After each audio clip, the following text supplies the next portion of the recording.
Bismillahirrahmanirrahim. Assalamualaikum warahmatullahi wabarakatuh.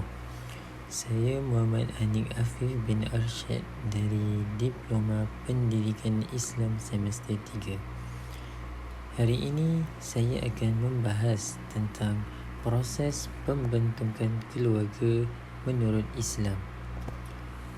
Keluarga merupakan institusi sosial yang terpenting dalam bertanggungjawab melahir, mendidik, mengasuh dan membesarkan anggota-anggota masyarakat yang pada suatu nanti akan menjadi warga negara di dalam sesebuah negara.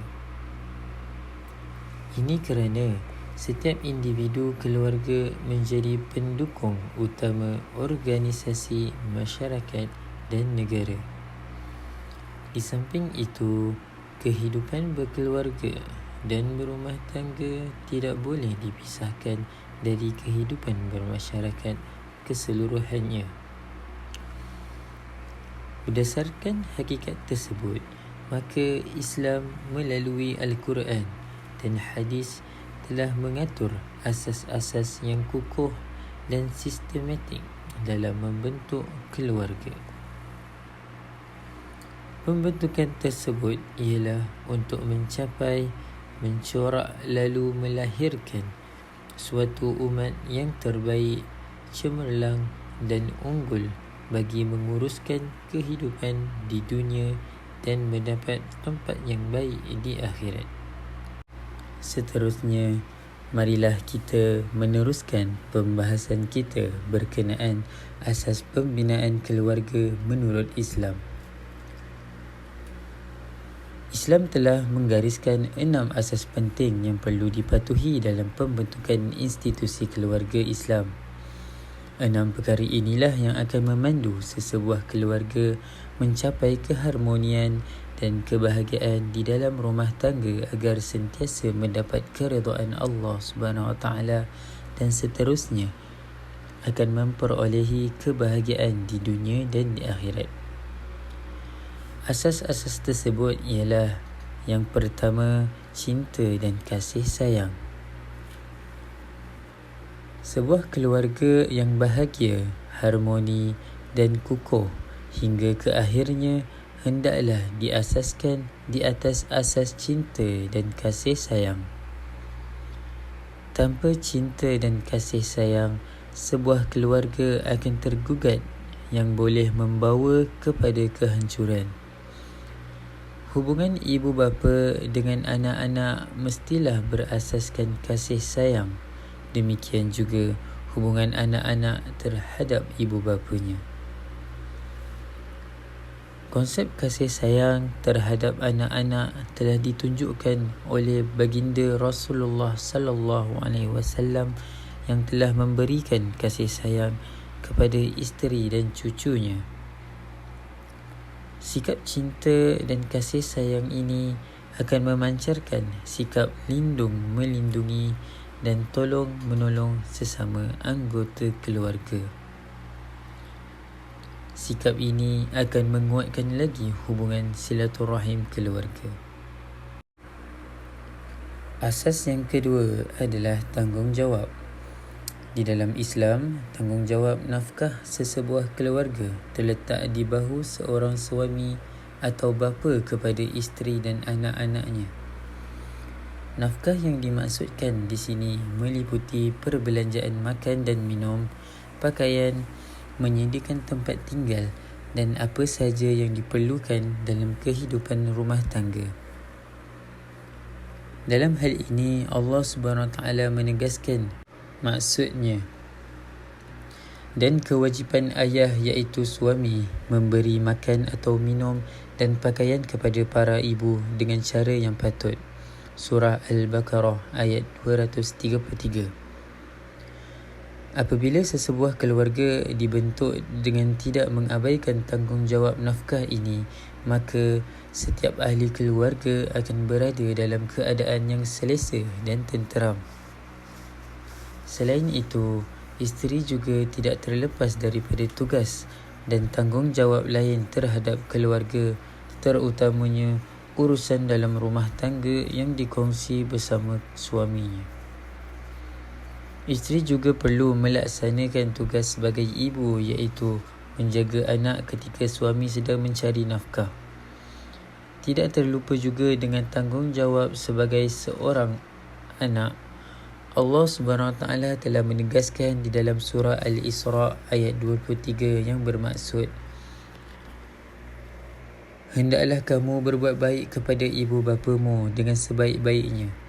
Jika salah seorang di antara keduanya atau kedua-duanya sampai berumur lanjut dalam pemeliharaanmu, maka sekali-kali janganlah kamu mengatakan kepada keduanya perkataan dan jangan kamu mengherdik mereka, dan ucapkanlah kepada mereka perkataan yang mulia.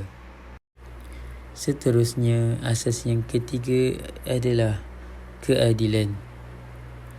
Selain daripada asas-asas di atas, keadilan merupakan di antara asas pembentukan keluarga yang penting, memandangkan bahawa keadilan itu sendiri dapat menjamin keharmonian dan kerukunan rumah tangga. Keadilan ini bukan sahaja terletak di bahu suami yang berpoligami, tetapi keadilan itu mestilah dilihat dari perspektif yang luas dalam lingkungan rumah tangga dan keluarga, yang boleh dilihat dari segi yang pertama, keadilan suami terhadap isteri dan isteri-isteri yang lain, iaitu poligami. Yang kedua, keadilan isteri terhadap suami. Yang ketiga, keadilan ibu bapa terhadap anak-anak. Dan yang terakhir sekali, keadilan anak-anak terhadap ibu bapa. Suami yang berpoligami wajib berlaku adil terhadap isteri-isterinya.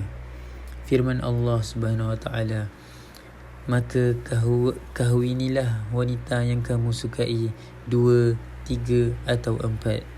Kemudian jika kamu takut tidak dapat berlaku adil, maka kahwinlah seorang sahaja. Surah An-Nisa ayat 3.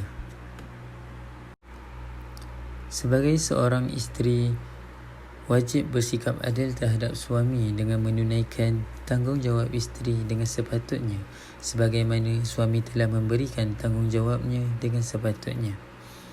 Demikian juga ibu bapa wajib berlaku adil terhadap anak-anaknya, sama ada dalam memberikan kasih sayang, perhatian hinggalah kepada perkara-perkara yang berbentuk kebendaan.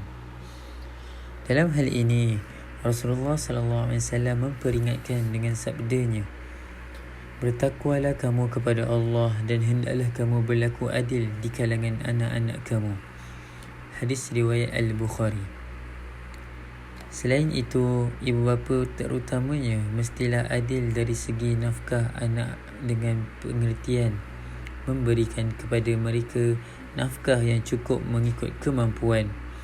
Demikian juga anak-anak wajib berlaku adil kepada kedua ibu bapa dengan mengasihi, berbakti dan berbuat baik kepada ibu bapa seperti yang diperintahkan oleh Allah SWT dan Rasulnya. Selain itu, asas yang keempat dan yang kelima adalah pendidikan dan akhlak. Pendidikan dan pembentukan akhlak tidak kurang pentingnya bahawa pembentukan keluarga diasaskan juga melalui pembentukan peribadi dan akhlak yang unggul. Pembentukan ini seharusnya berlaku di atas setiap individu dalam keluarga dengan menggunakan cara yang bijaksana lagi hikmah, supaya proses pembentukan peribadi dan akhlak berjalan dengan harmoni dan mesra di antara ibu bapa dan anak-anak, suami dan isteri. Pada hakikatnya, akhlak mempunyai aspek amat luas yang maksudnya merangkumi budi pekerti, kelakuan, tabiat dan watak. Dalam Islam, contoh ideal akhlak yang unggul dan mulia ialah akhlak baginda Rasulullah SAW yang digambarkan berakhlak, berbudi pekerti, berkelakuan, bertabiat dan berperwatakan di dalam Al-Quran. Ibu bapa hendaklah mendidik anak beribadat, contohnya mengajak mereka pergi ke surau untuk solat berjemaah bersama-sama. Ibu bapa juga boleh mendidik anak membaca Al-Quran pada setiap malam apabila mempunyai masa luang.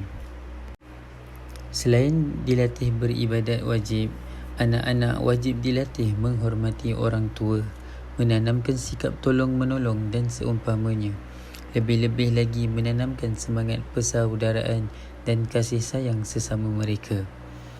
Selain mendidik anak-anak, ibu bapa atau suami dianjurkan supaya mendidik ahli keluarganya yang memerlukan didikan peribadi. Umpamanya, jika isteri dahaka, suami bertanggungjawab mendidiknya dengan bijak. Allah berfirman yang bermaksud, wanita-wanita iaitu isteri-isteri yang kamu khawatiri nusyuznya, hendaklah kamu menasihati mereka, dan kalau tidak berjaya, pisahkan diri dari kesetiduran dengan mereka, dan kalau masih ingkar, pukullah mereka. Kemudian jika mereka mentaatimu, janganlah kamu mencari-cari jalan menyusahkannya. Surah An-Nisa ayat 34. Suami yang melakukan mungkar juga sewajarnya ditegur atau dididik oleh isterinya, kerana isteri merupakan orang yang rapat dan bertanggungjawab menunjukkan jalan yang benar kepada suami yang melakukan mungkar dan maksiat.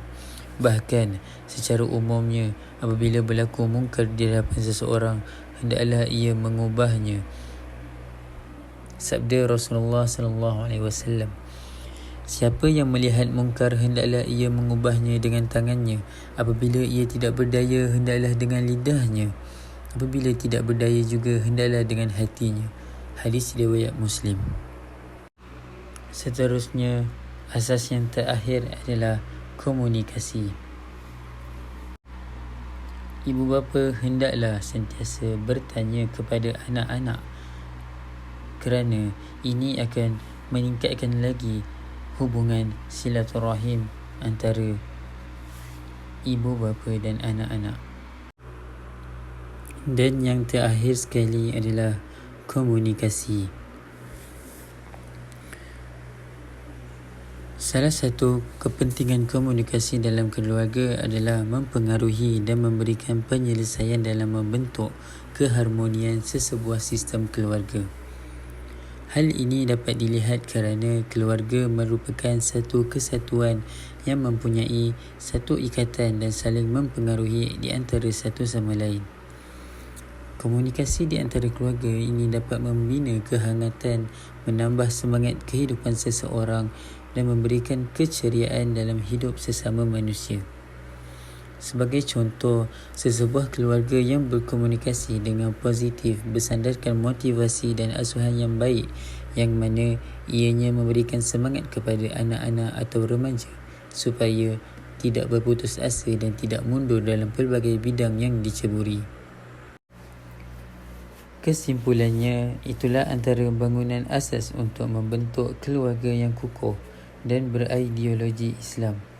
Di sini jelaslah bahawa nilai-nilai tersebut perlu diterapkan di dalam sebuah keluarga agar dapat melahirkan sesebuah keluarga yang hidup dengan harmoni dan berkekalan hingga ke hujung hayat. Sekian, itu saja daripada saya untuk topik kita pada hari ini. InsyaAllah apa yang kita dengar dapat kita amalkan dan sampaikan kepada orang yang memerlukan.